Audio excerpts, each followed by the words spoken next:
Fy na ddim dyfodol i'n plant heb medru rhoi rhywbeth mewn le ar hyn o bryd.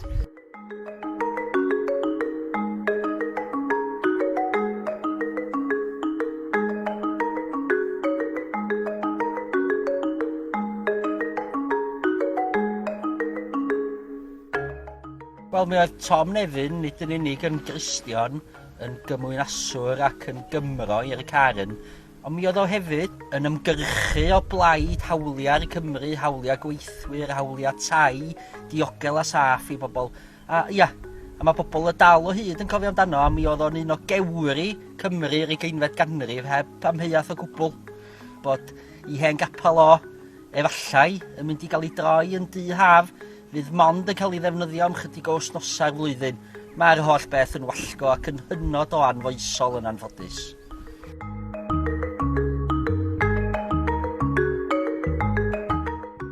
Yn cyn-dada ni adeiladodd y capel, codi arian eu hunan i adeiladu'r capel i'r gymuned.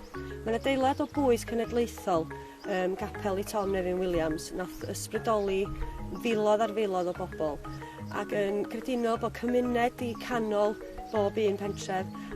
Fy na ddim dyfodol i'n plant heb medru rhoi rhywbeth mewn le ar hyn o bryd. Mae tai yn broblem yma ar hyn o bryd yn Llŷn. Da ni methu fforddio prynu cartref, a mae hyn yn broblem sy'n mynd i fynd yn waeth. Dwi'n teimlo'n gryf wrth sefyll am hyn, oherwydd mae o'n fama ma'n wreiddio fi.